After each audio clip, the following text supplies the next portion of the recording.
தமிழ்நாடு அரசுக்கு தமிழ்நாடு இல்லத்தில் அண்ணன் ஏகேஎஸ் விஜயன் அவர்களுக்கு தகவல் கொடுத்தோம்.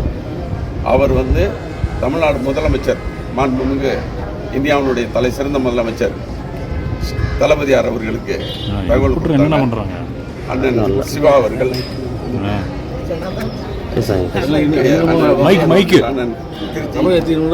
சிவா அவர்கள் எங்களை வரவேற்றார்கள். சிறப்பான முறையில் எங்களுக்கு இங்கே தங்குவதற்கும் எங்களை திருப்பி சென்னை செல்வதற்கான ஏற்பாடுகளை சிறப்பாக செய்திருக்கிறார்கள். இதற்காக தமிழ்நாடு இந்தியாவினுடைய தலை சிறந்த முதலமைச்சர் தளபதியார் முத்துவேல் கருணாநிதி ஸ்டாலின் அவர்களுக்கும் துணை முதலமைச்சர்